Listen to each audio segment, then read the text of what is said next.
like digital painting, I call it, because I start with photography, and I got an MFA in photography at Florida State, and so I've always been involved in photography, pretty on the experimental side, so it was kind of a natural progression. Of course, really, computers really didn't come into play until the last, the 90s, really, as far as being able to, use it for this purpose. So, yeah, I used to shoot film and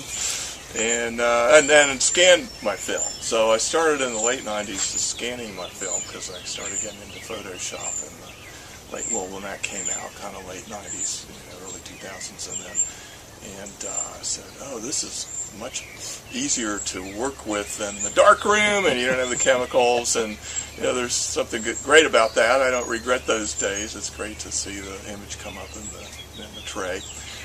Nothing like that, really, but then again, you have more flexibility, I found, and that gives you more time for creativity.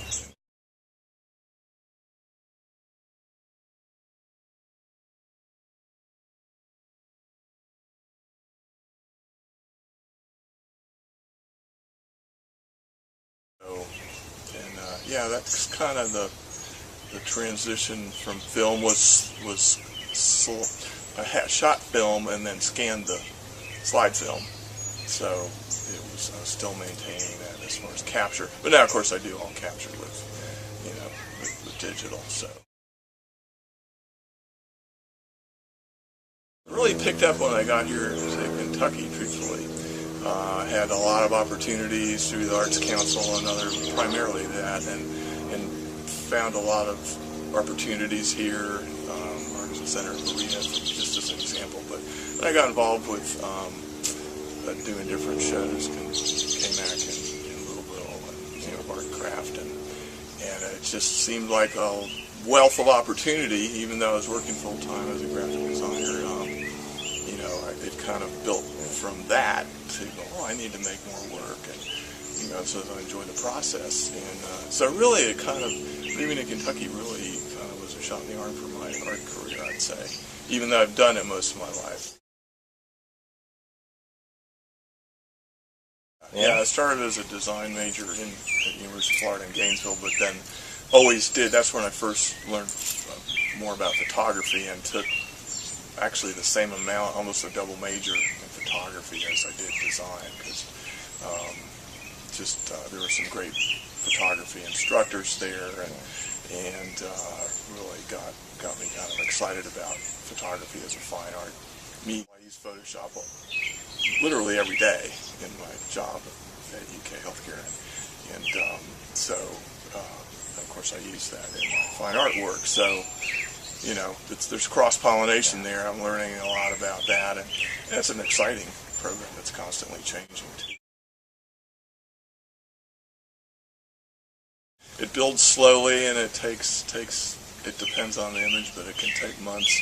Not every day working on it, of course, but I think like most artists, you get to a point, and then you kind of hit a creative impasse, and then you keep going, and that's basically how I do it. We do have a lot of garden material for me to work with at our house. Okay. So you're gardeners too. And and we just last summer we got certified. Or I kind of collect images, and I know how I'm gonna later on I'll integrate other images into it, and but it's a discovery process. But everything's archival. Coming from the printmaking background, I like to use archival paper and inks, and so they're light proof to, they say, up to 200. I think ahead, truthfully. Yeah, and the new stuff does come to you, and you kind of don't want to get into a rut. Like I'll think, well, maybe I'll do X number of images of this nature. Not that I need to meet a quota, but I'll get and then kind of move on. Like I did some food imagery for a while, and had art of food exhibit up at Carnegie and Covington, and I was in that for a few years, and that was a lot of fun, and that kind of got me started on doing some food imagery, which is botanical, technically speaking, it's live plant material, and interesting, fruits and vegetables, so I do some kind of studio shots of those and combine them. And as far as that goes, as far as think ahead also in terms of passing things on, like to younger artists. There's a show I got started 2 years ago in Scott County, Digital Vision, and it involves younger artists under 25, which is somewhat arbitrary, but it includes college students down to middle school, and it's been fairly successful, and a lot of local businesses contribute framing or prize money. And there's some quite...